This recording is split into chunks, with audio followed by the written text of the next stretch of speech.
Mandisa Machoba, member of the committee.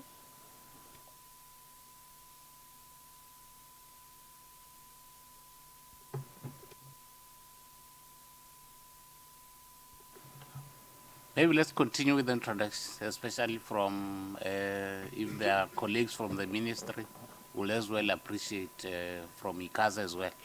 We'll appreciate to know who is here. With the introductions. Good morning, Chair. Good morning, members. My name is Nomvuyiso Pache from ICASA. Good morning, Chair. Good morning, members. My name is Pagamile Pongwana from ICASA.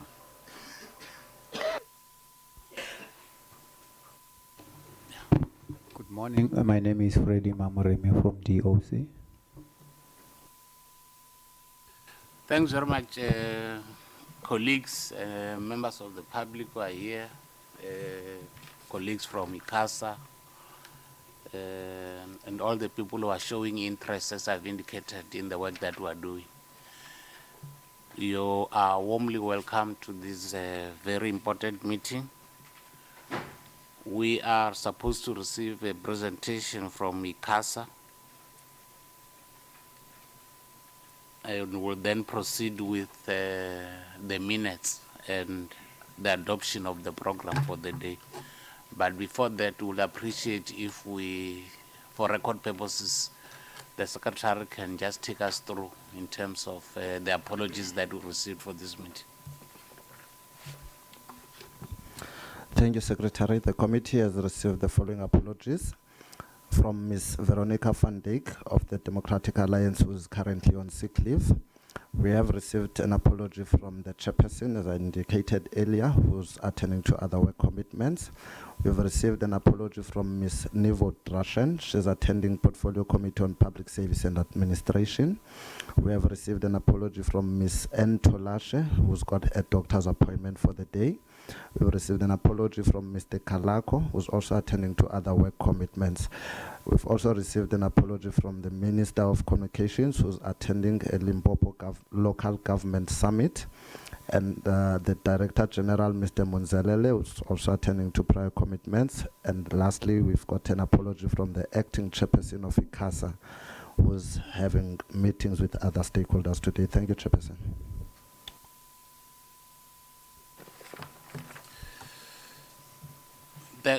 Thanks very much. As I've indicated earlier, we will receive the presentation from ICASA, engage with the presentation. We'll then release colleagues from ICASA, and then remain as members of the Portfolio Committee to process the minutes and other matters that we need to attend to as soon as they've left. I hope ICASA is ready to take us through the presentation. Chair, thank you. At this point, the presentation is going to be beamed up on the screen, and I believe that members have hard copy data. As I already introduced myself, my name is Nomvuyiso Pache. I'm known to Ruben Muhlalocha. I am a councillor at ICASA. The next slide. The slide is set out into that outline of 6 items. However, after the 6 items, you will see at the end, we have attached a list of things that have since happened from the SABC Regulatory Compliance and Monitoring Team. On the legislative overview, we have the Constitution of the Republic of South Africa, which requires that a national legislation should be established that an independent authority must regulate broadcasting in the public interest and to ensure fairness and a diversity of views broadly representing South African society. Further, we are governed by the Electronic Communications Act of 2005, which actually directs Section 2S, Roman figure 2, which directs ICASA to ensure that broadcasting service provide for regular news service, actuality programs on matters of public interest, programs on political matters on public interest, programs on matters of international, national, and regional and local significance. We also have the Broadcasting Act of 1999, Chapter 4 thereof, which sets out the Charter of the Public Broadcasting Services and require that the SABC programming content must reflect the attitudes, opinions, ideas, values, and artistic creativity, advances the national and public interest, promotes the rights of all South Africans to receive and impart information and ideas, provide for a wide range of audience interest, beliefs, and perspectives, reflect a high standard of accuracy, fairness, impartiality in news that deal with matters of public interest.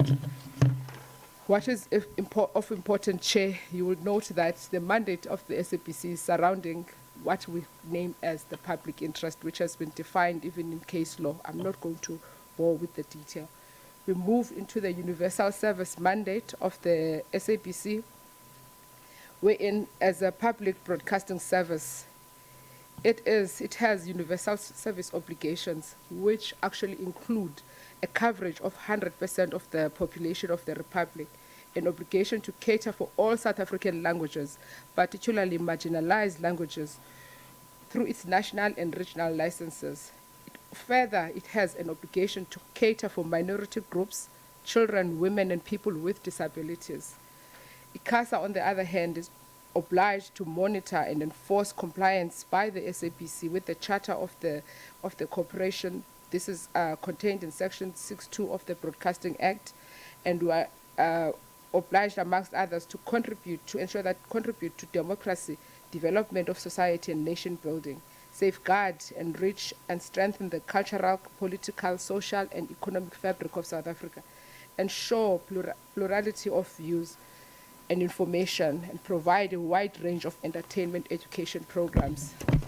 The license terms and conditions of SABC, almost everyone's license in the broadcasting sector has these 5 elements. We have programming obligations, financial obligations, human resource obligations, training and employment equity obligations, including complaints handling obligations. For purposes of today, we are looking at complaints handling and programming obligations in the main.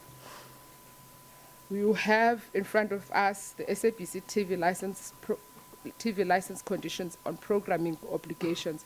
What is on SABC 1, SABC 2, and SABC 3. You will see we have news as the starting item. We're in on a 7-hour week, 3 hours, 30 minutes in prime time packages, single program daily. That is on SABC 1 and 2. It's the same. On current affairs, you will note that SABC 1 and 2 have the same obligation of, on a 5-hour week, they have 2 hours in prime time, whereas SABC 3, they only has 1 hour. And then this, we have what we call information, knowledge, and building. On the SABC 1 has, on a 16-hour week, 2 hours in prime time, and then SABC 2, 18-hour week, 2 hours in prime time, and then SABC 3, as you can see, it goes further down. It's on a 12-hour, 2 hours in prime time. We have documentary. This, we actually, SABC 1 has a 2 hours in prime time on a 4 per hour week, and you have C with SABC 2 is 2 hours in prime time within that week, and then the same with SABC 3. And then you have drama. This is one of the most contested terrains in our space.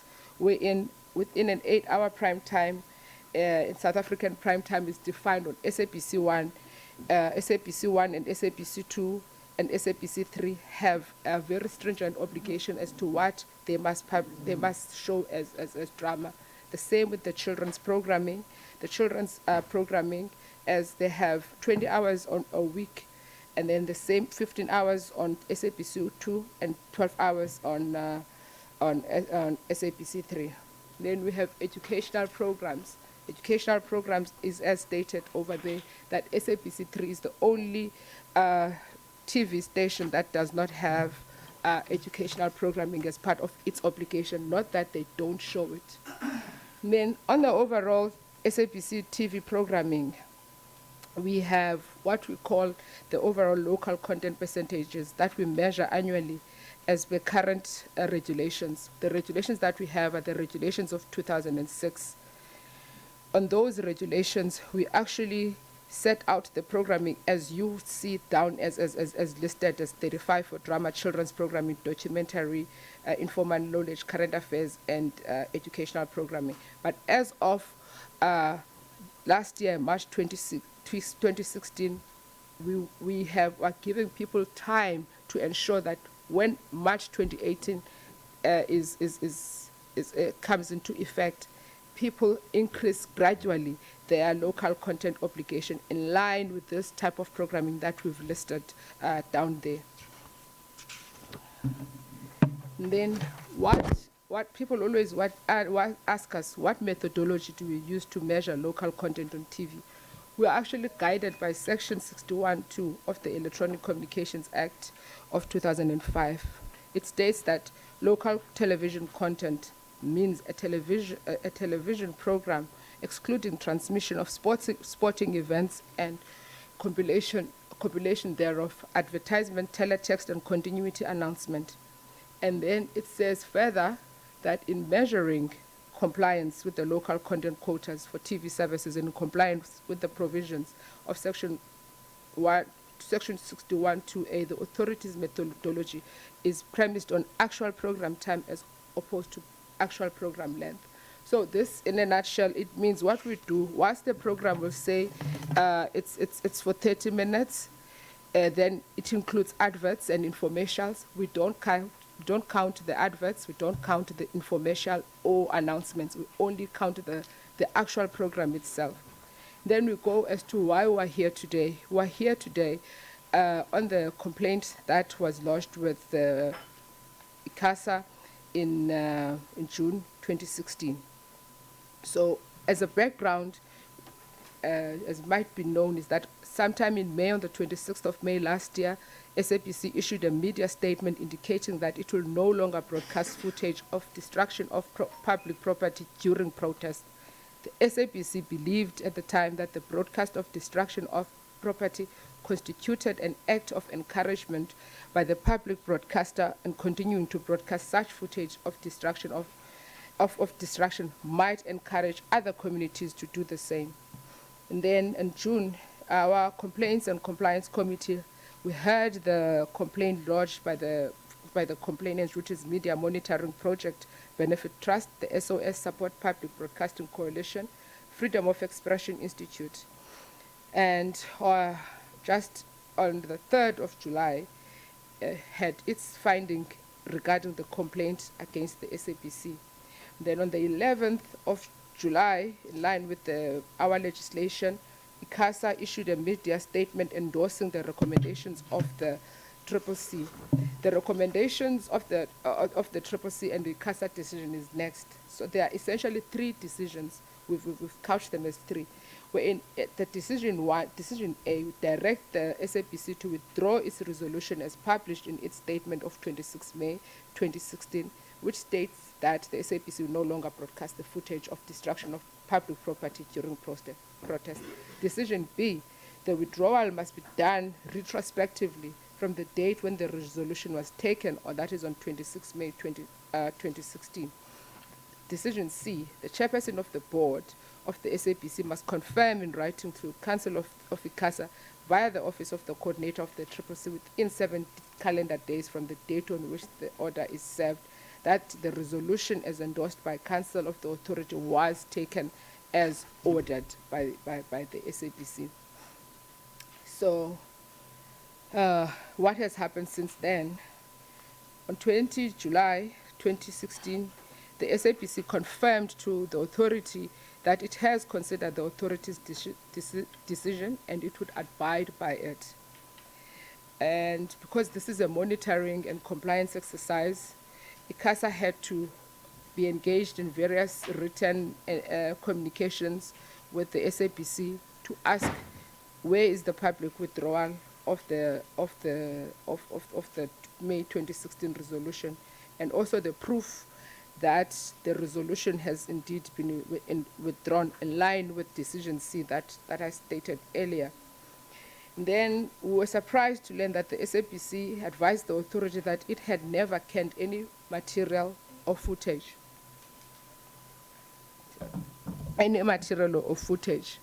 What surprised the authority is that at that point, this was never brought before the CCC as a defense, because you have to defend yourself before the CCC.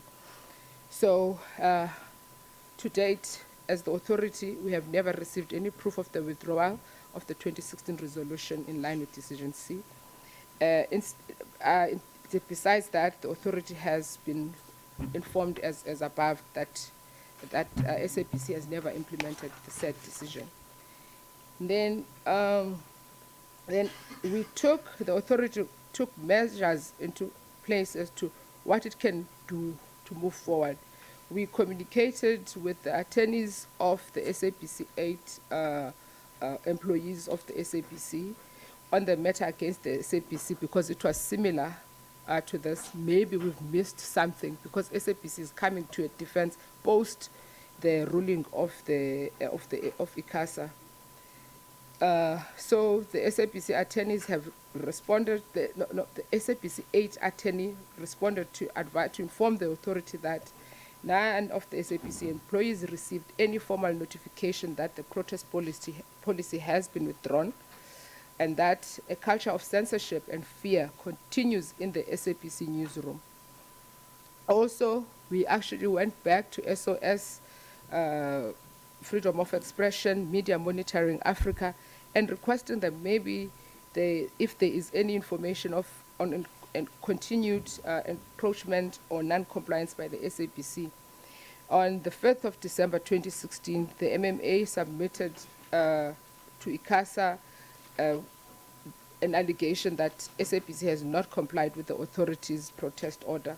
The authority has since been considering this report in line of its bigger monitoring plan. So, as the authority, we have been engaged with the SABC on, we've written a number of letters of demands in order to get them to demonstrate that they have complied with the order and that they have since made a board resolution. You'll recall, Chair, at the time there was still a board, and that has never been furnished to the authority. That is decision C. So we fast forward then, what are the remedies available to ICASA when a licensee is non-compliant with its order, wherein it comes from the Complaints and Compliance Committee? We have a number of options. One is that we can pursue criminal charges against the SABC, which we have. So we had, as of last year, in November, lodged a criminal case against the SABC on November 28th, and it was opened at Bramley Station with that case number. And we received a notification from Bramley Police Station that the docket had been transferred to the Brixton Police Station with that case number as in there. And then as of last, I think 2 weeks back, we made follow-ups as to what is the status of the investigation, because we have an investigator assigned, and then we were advised that the matter now is with the Hawks. We are yet to be finished with the case number there. So, Chair, that is what has happened. So after, thank you, will note, Chair, on Appendix A, because it's this Appendix A, we have a list of complaints against the SABC of what happened during the election period. Those are the complaints that we had that were picked up by our internal monitoring team. Of all those allegations, why we listed this, which is an irony for us, is that SABC has been compliant. I'll make an example of all this. The nature of the complaints is that SABC bought a system that was centralized, and this system would tell regional radio stations such as your Radio Sonda Grense, Likwala, Metro FM, Ukhozi FM, at what time to place which adverts in line with the ICASA schedule of either be it the political election broadcast or be it a political advert. However, there were mistakes that were made in flighting these programs or these adverts by the SABC. And in all these instances that we've listed here, SABC came before the CCC, they came, they considered, they say, yes, we made a mistake, it was an error on our part, we are welcome, we're going to pay the fine, we take the admission of guilt.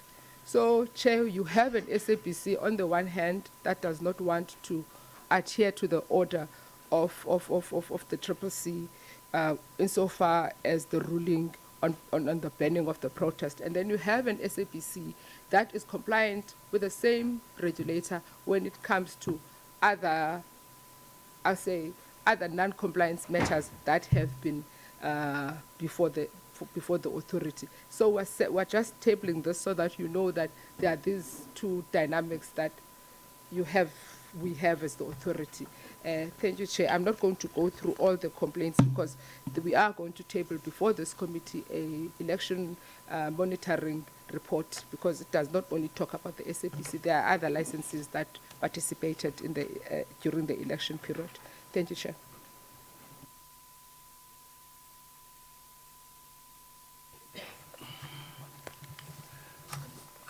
Thanks very much, ICASA, for the presentation. Members, we did receive the presentation.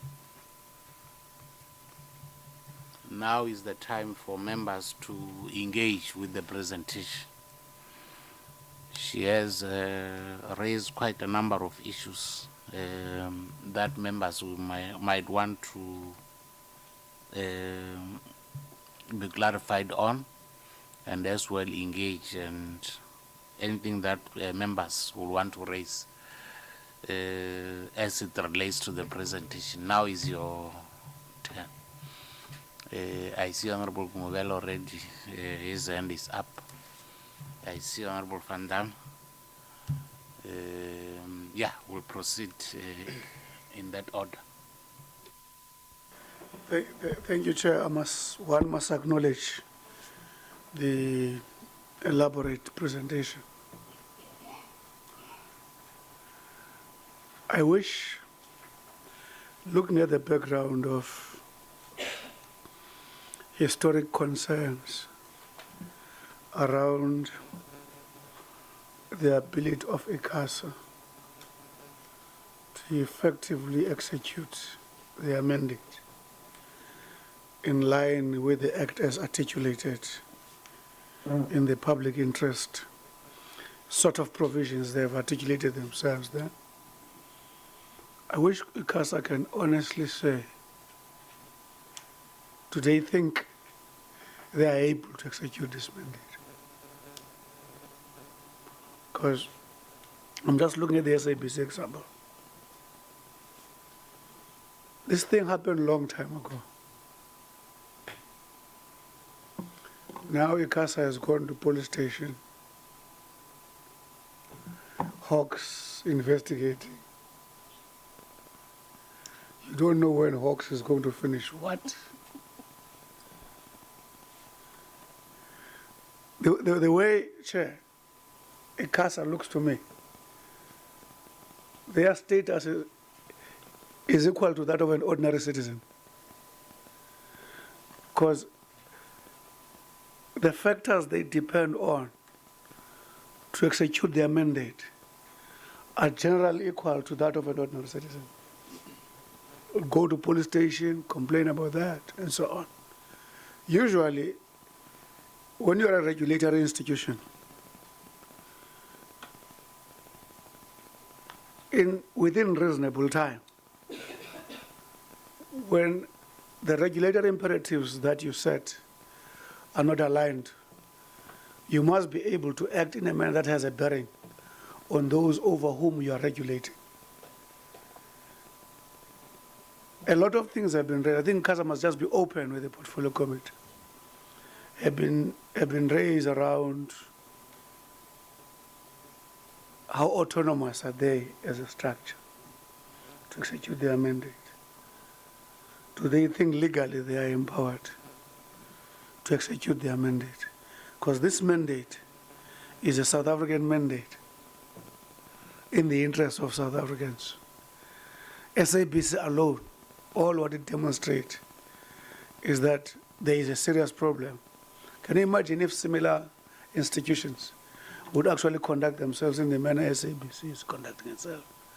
How many of these things ICASA would have sent to how many police stations? And at that point in time, the purpose of the mandate, to which extent is it being served? All what I'm saying that I'm no longer just speaking just about SABC. SABC to me is a mere example.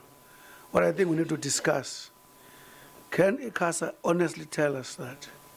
Are they able to execute this mandate independently in line with the legal provision or constitutional provision?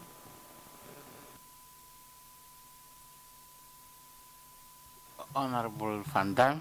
Thanks, Honorable Chair. Notwithstanding the points raised by Honorable Gungubele, which are very important and very valid, and I'm also looking forward to ICASA's answer, because it's a very important question. We need an ICASA with teeth in order to properly oversee the sector it's supposed to oversee. But I must say, again, for the second time, congratulate ICASA for showing those teeth.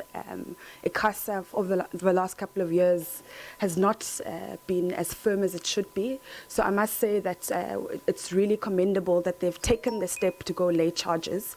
But I look forward to the answer to Honorable Gungubele's question. And then on a not entirely different topic. Over the last couple of months, there's been issues discussed in South Africa about fake news and propaganda campaigns in the media space. And I mean, it's largely kind of been carried out in print media, but it's also also in broadcast media. So I would like to suggest that ICASA conduct an inquiry into this phenomenon, particularly in broadcasters, and then table a report to Parliament detailing their findings on the proliferation of fake news in the broadcast space. I think it's quite important. And then another question, I see you haven't listed your investigation or your hearing on ETV's application to can news at prime time. Why hasn't that been listed? Is that still going on? Thank you.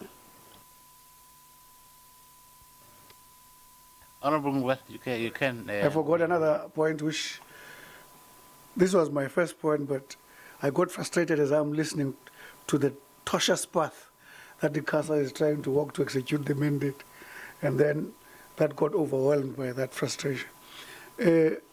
I'm curious to find out, Chair, do you have a score sheet for the performance of SABC in line with these laws? So that at any given, I'm talking about the proactive execution of the mandate, because when you have a mandate, there is a reactive and a proactive execution. But the proactive execution is going to be key in giving us the scale of the problem. Because if you tell us this year or in the past 6 months, SABC's imperatives, the regulatory imperatives detected this has been a performance of SABC in line with various, so that we can be able to say from a proactive point of view, to have a sense of the scale of the problem that we're dealing with, in line with the imperative as articulated in your document. I think they got it, but almost.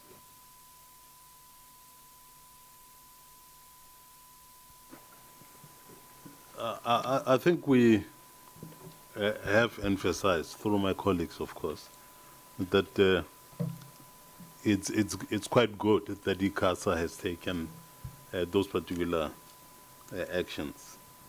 But if they can further explain, because unless this, in my own opinion, is explained, it does not take us anywhere. Okay, I'm saying that urgently they've got to actualize those criminal charges that they have identified. But the question is, who do they look at? I think if that can be emphasized, and I'm saying that because given the fact that that board that they talk about here, and all those responsible in reality do not exist, okay? And these are the people who took decisions and actualized those particular decisions.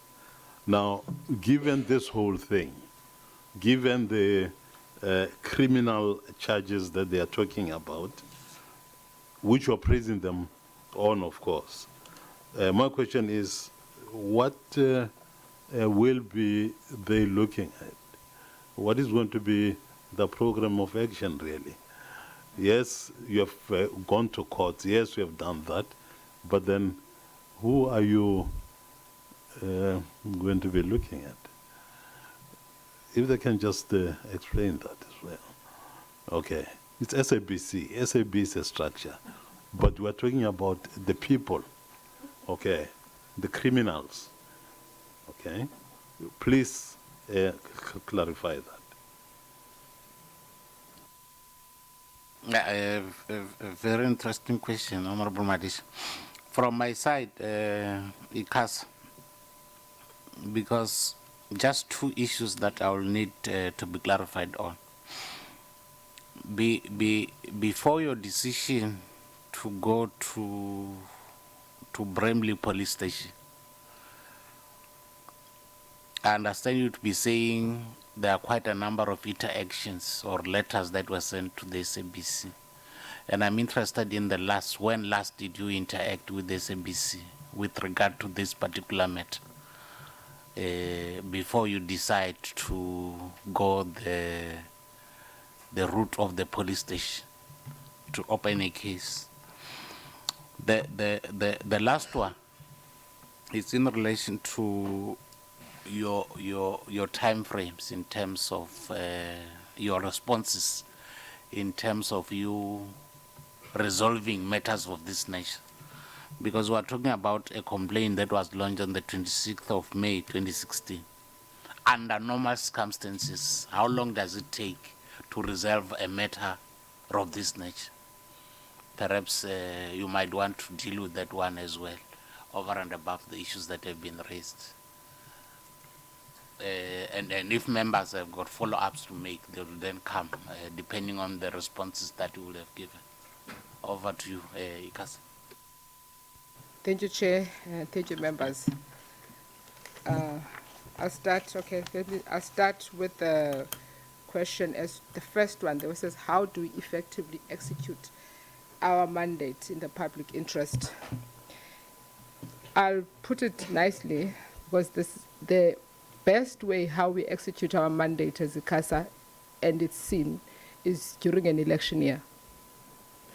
Because during an election year, we hire more than 35 monitoring officers to monitor on a full-time basis. And they're only there during the period of during the election period. And that's what we do.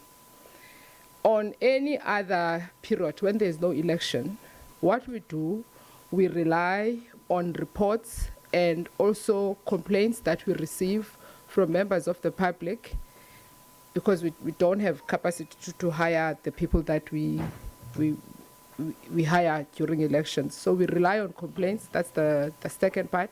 But the first part, what we do, any licensee, SABC, ETV, you name it, gives us their compliance reports, and they tell us in line with the license terms and conditions as to what is it that they have done. So what we do, we take a sample of that, use it over a period of 6 weeks. We choose the 6 weeks ourselves, and then we check whether they have indeed complied during that period. Then we publish a compliance and say whether the person has been non-compliant or compliant. We do that on an annual basis.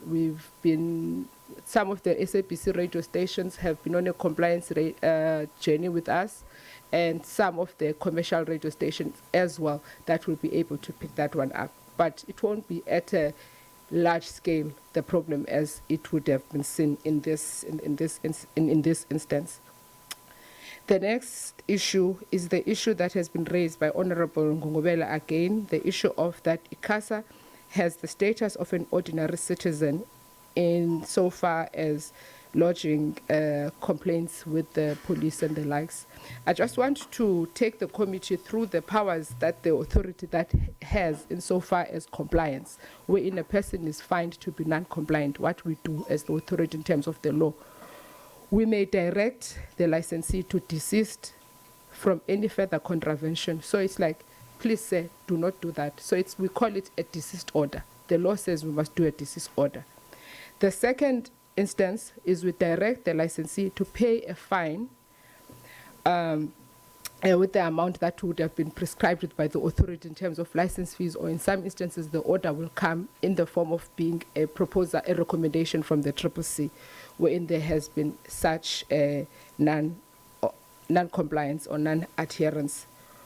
The third thing, we direct the licensee to take such remedial steps that are not in conflict with this act or underlying statutes. So the remedial step is exactly the decisions that we've taken on the SABC, because there was no financial loss on anyone or anything of that nature. So we'll say, desist from doing this.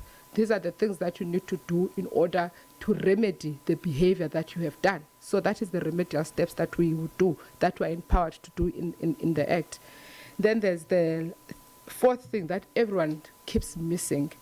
It's the one that says where the licensee has repeatedly been found guilty of material violations. So the person has to have been found to be in violation of the Act so many times, not once, not twice, but it has to be material. And material has been discussed so many times in our court, in our court system, that the person has to really have contravened so many times in order for you then to come up with these actions that says you prohibit the licensee from providing the licensed service for a certain period of time, or as may be recommended by the SABC, or subject to the provision that the broadcasting service must not be suspended for a period exceeding 30 days. So if the person has been found to have done so many wrong things that are so material so many times, ICASA can say to that person,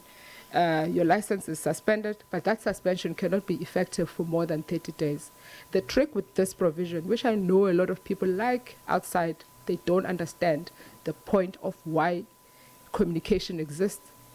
It is not in the best interest of anyone for ICASA to invoke this section, because any licensee is providing a service to end users. It's providing a service to audiences. Therefore, imagine if a licensee is not available on air for a period even of a day. That is not an inconvenience to me and you, but it's an inconvenience to end users. So the person should have done something that is so bad in order for ICASA to invoke this. So in our world, we know that this provision actually is meant to protect consumers and to protect audiences, and that we should not go there without thinking. The person should have had repeated material violations. That is the crux. Or in that instance of repeated, the next part is amend or revoke this person's license, or direct the licensee to comply with any settlement. That is, if there were other parties involved, then we direct that licensee to comply with that settlement. So that is where the authority derives its powers insofar as ensuring that a person complies. For why we have to take matters to the Hawks, the Act says if somebody is found to have been not complying with the order of ICASA, it's Section 17, I read it out, that person must be criminally charged. And the only people that can charge a person criminally is the SABC So the first point of call is always the South African Police Services. We cannot take the law into our hands, so we have to go to the Hawks when somebody is failing to adhere to our order. I hope that is clear. And then Honourable Member Van Dam asked us to look into the issue of fake news proliferation. I'll take guidance from the committee in this regard because, Chair, I have no authority at this point to speak on that. So, but I think I've taken the note. That is the note that has been brought down. Just hang on the very last one. Fake. It says issues on fake news proliferation that ICASA should conduct an inquiry. That was what was stated. I'm just saying we'll wait for guidance. We as the authority, safe to say, we don't regulate, which is the part, we don't regulate the content of the news. We regulate that news must be done in a fair and transparent manner. So I don't know, the committee will guide and say in how do they envisage this. And also, from what I understood the question, it's more related to print media and ICASA, as far as we don't deal with print. That's why I'm saying I'll wait for guidance. Just hang on. Honourable, from there, I know you're Benny. Maybe let's allow her to finish. I'll still give you an opportunity to make follow-ups. All right. Immediately after the responses. Thanks. Thanks, Chair. Chair, then the next question was on ETV decision to can or prime to change primetime news. That has not been a complaint, but just to say that it was an application by ETV wherein ETV wants to amend certain aspects of its license, and that is still under consideration by the authority, and hearings were held last year in December, and the outcome will be coming in due course. But it wasn't a complaint, it was them doing an application before ICASA. Then the next question, I think it was related to the issue of by Honourable Member Ngubelo on proactive execution of our mandate. So I think I've touched on this, but Chair, I just want to relate two issues. Proactiveness when it comes to compliance only happens when you license a person for the first time. You don't, as a regulator, we don't go where there are no problems. So what we do compliance on a historic basis, that a person, let's say in this instance, a person should have done a specific action or failed to have done a specific action in order for us to pick up that there was compliance or non-compliance.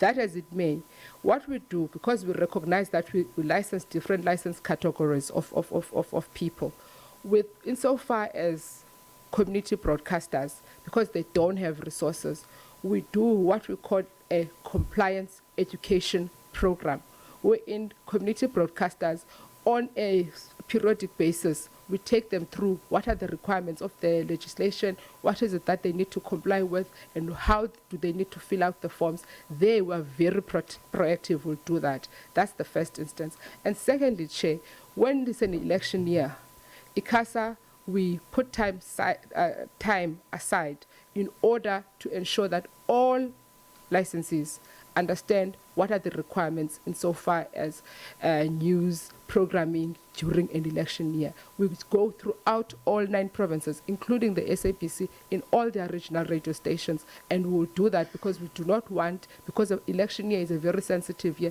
and I've been involved already in 2 elections at ICASA, and we will do that, and we'll say, look, these are the statutes that you need to comply with. This is what you need to do moving forward. Ensure that your presenters are well aware of this, and the station managers are the people that we liaise directly with. So that's what we do. That's what I'm saying. With community broadcasters, it's on a periodic basis. With the bigger broadcasters, such as the commercial and the SABC, we do it mostly, in most instances, when it's an election year. and then we'll do the national drive. And then the next question that was asked was before we, okay, it says, when was the last time did we interact with the SABC before we went to Bramley with the time frames on responses resolving dispute? Can I give you the actual date, Chair, with your permission, on the last time we interacted with the SABC? I don't have it with me. I don't want to thumbsuck a date, and yet I don't have it because compliance rests elsewhere in the organization. I don't want to say this is the date, if that is allowable with you. And then the next question was, what is the time frame of responses in resolving disputes? It's 90 days, Chair. So, Chair, in our program at ICASA, the dispute, the one that we came for today, that dispute, it has been executed within 90 days. The issue is the issue of not being adhered to by the SABC, because how the structure of the legislation is, you have to have a hearing, you have to come up with a finding, and then you communicate the decision of that finding, and then the follow-through then becomes a monitoring exercise. Then that is another discussion altogether, but we met the 90 days in this regard, Chair. And then, I don't know whether there's any other question that I've missed. Which one? I've done all of them. Okay, you'll guide me, Chair, if I've missed any question. Welcome, Honorable New Draka. As you are aware, we are dealing with the matter of ICASA and SABC. Now we are engaging with the presentation. If you have a question for clarity, we'll give you an opportunity at some stage to come in. You missed one? Okay. Chair, there's a question I forgot by Honorable Matisha as to who is being judged. There's, yes, judged. So in terms of our legislation, which is the Broadcasting Act, the first point of call, we license corporations, we license an entity. The entity is the SABC, right? So the SABC exists in law, exists in paper, and that's the person that, because it is a juristic person in our world. However, that person, I think that will be his next question, is represented by certain individuals. So we're not in the business of naming people. So what we do, we'll say the chairperson of the board in the alternative, the CEO of the organization in the alternative. So there will be alternatives, but the institution still resides. It will be that institution. I can make a number of examples, Chair. It will be the same. Oh, okay. Oh, thanks.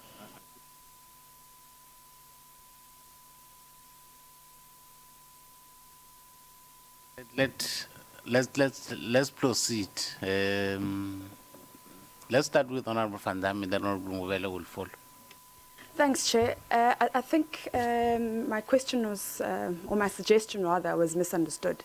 So this is what I was talking about ICASA having teeth. ICASA does not have to wait for issues to be brought to it. It can proactively investigate, and we need to see more of that. I don't think ICASA must be waiting. ICASA is empowered in terms of Section 4 of the ICASA Act to conduct inquiries. It is not required that they take direction from Parliament or wait for a matter to be brought to them. They're empowered in terms of this section to look at any sector related to the area that they regulate, which is broadcast media. So I didn't refer to print. I said you can't look at print because it doesn't fall under your purview, but broadcast media. So what I'm requesting is that ICASA conduct an investigation into all their licensees about the issue of fake news. So information that is patently false, propaganda campaigns that are presented as objective news. So that's the issue that I think ICASA should investigate. I mean, we can talk about what the terms of reference need to be, and we can contribute as a committee to that. But ICASA does not need to wait for us to do that. They need to show more teeth. They need to be more proactive in making sure that they regulate the sector that they're constitutionally required to regulate.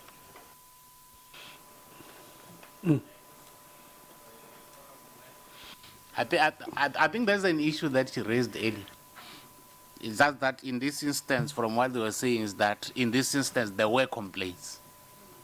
But I understood her to be saying they, in other instances, proactively deal with matters of this nature. Just as in this instance, we're talking about complaints. You also see your freedom of expression, all these other complaints. I thought she tied this issue earlier. Honorable Ngubane. Yes, on a lighter note, which may not be light, at the risk of agreeing with DA. We agree all the time. You see, Agreeing with Honorable Van Dam. oh no, thank you, not Okay. DA. You know, to the CEO and what's his name, please? Something that I find stressful. I listen to a view that says we deal with issues on historic basis. That's a commitment to a reactive ICASA. That's a commitment to a reactive ICASA. But if you look at the provisions that they have summarized in the presentation, forget anything else. They say a matter must be material, be repeated.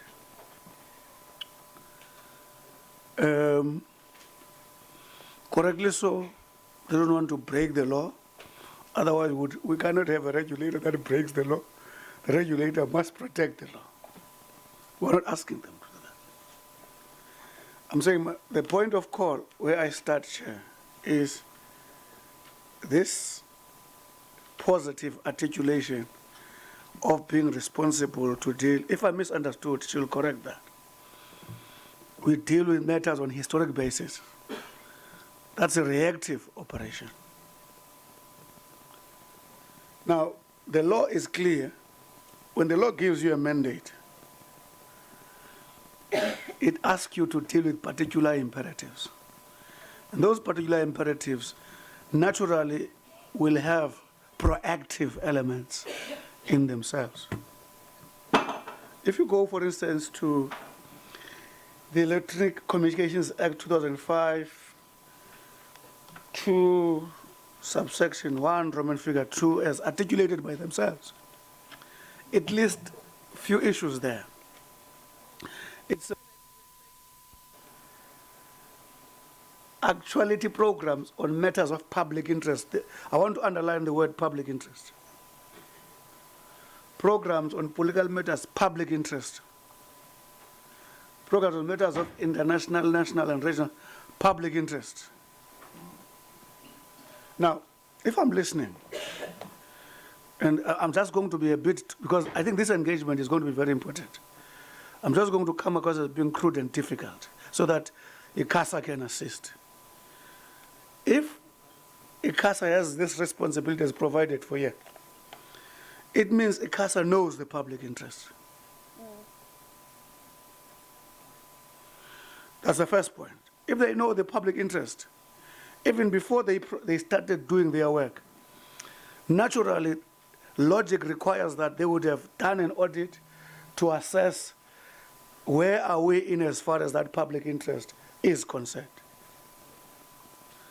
Now, if they have done that audit, then they are able to say to SABC, it's not about charging SABC, to say before we act on you, this is our analysis of your work. Going forward, can you correct ABC? To me, that is a proactive ICASA. Because you would have understood, we cannot ask you to act, to regulate in the interest of public interest when you don't know what that public interest is. Two, when you cannot articulate in what state are we executing in that public interest as we speak. Now, to me, that element does not find protection if you say you act on historic, what to call, on historic basis. It means you are an ICASA that sits and waits for problems. And I thought this is a progressive constitution and it's laws.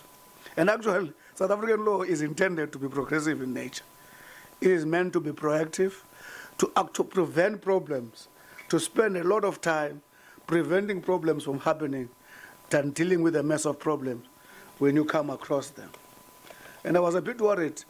They must also explain if I misunderstood them. When they responded to the issue of fake news, if I understood correctly, I must be corrected. They said they don't deal with the content. If the committee can guide. But now, if you look at this Broadcasting Act 1999 charter, which is brought by them in their presentation, it says the charter sets out and requires that the SABC programming content, says programming content, reflect SA attitudes, and so that's a programming content. Advance the national and public interest. This is all these elements are elements of the programming content. Now it means if ICASA say this guides their regulation of SABC, it means this act is another guideline on how they do their work. So programming content with all those elements surely requires them again to have analyzed how they have performed in as far as that. Now, if fake news are in the content, and this charter requires that they do this, and are they going to say, when they, in their scientific analysis, discover that there's fake news, will they ignore that? Now, all I'm saying, all this emanates from the big problem of proactive responsibility. When the responsibility is proactive, naturally, it is going to give you particular obligations up front. And it also it's going to dictate a vision to you. It's going to dictate a mission. And I'm told that the type of an organization called ICASA can't have a vision, it can't have a mission. It will respond to what SABC does. I'm sorry, I'm using as an example. So all I'm saying is that, lastly, they say, for instance, things must be material. Let's look at the SABC pronouncement. If I listen carefully, to ICASA, that's not material. Or if material, the degree of materiality is very low. Remember, that pronouncement is a pronouncement that is targeting the founding principles of the democracy of this country. That pronouncement. If you look at it and analyze it with seriousness, it's a serious pronouncement in as far as the founding principles of our democracy are concerned. To the extent that they acted on those journalists' pronouncement and acting on the journalists in the manner they did. Those are the founding principles of our democracy. And materiality to ICASA, I don't know what does it mean. So all what I'm saying is that if, Chair, these are my last points, that there are presentations that have been done to the Portfolio Committee by various stakeholders about how SABC is actually executing the mandate. And maybe we may converse with ICASA today, but the sooner we go back to deal with those, so to come back to ICASA and say, where are we with each other in as far as these things are concerned? Because where I'm sitting at face value, there's a lot that is to be sorted out with SABC. Proactive. ICASA says no, historic. Proactive, ICASA. Maybe you might as well deal with, just that your slides are not numbered. There is that complaint against the SABC on the decision to cancel Rhodes House production. The last one. Where's the Appendix A? The very last one. And I'm interested in knowing, I think it's linked earlier to the time frame that I spoke about. And I'm looking at the outcome there, which says the complaints committee is yet to set a date to hear the matter. How long is the complaint? If you can as well deal with that particular one, because I was going through it. I can't see exactly when was that complaint lodged. Thanks.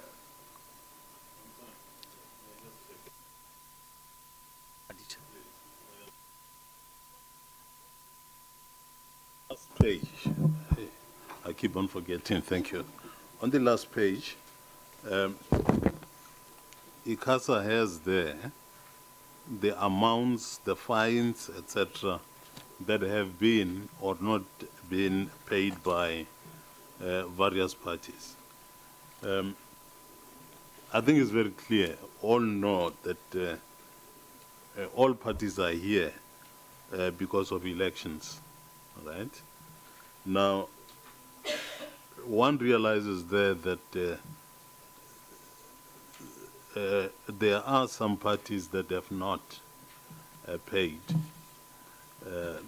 but then there are parties that have paid. But then what I want to check is ICASA will fine a particular party 5,000 rand, and then there you have 35,000 rand, there you have 50,000 rand, etc. So what I want to check is, number one, how do they determine that? I just want to be clear. And number two, apart from the determination, who sits in the committee that says you are guilty, you are not guilty, you must pay so much, etc., etc. And then what do they further do to make sure that if party pen has not paid, all right, what is it that they do? Because I realize that there are some of the areas where, in my own opinion, nothing has been done. So who sits there and who determines the fines? Just please clear that. You want Then names we'll names of the people who sit, or are you talking No. institutions or structures? Let's hear what they say. And then, obviously, when the committee sits, I suppose we'll be able to take the matter forward. But then let's hear what they are doing, the determination of fines, and the persons who sit to punish or not punish. So,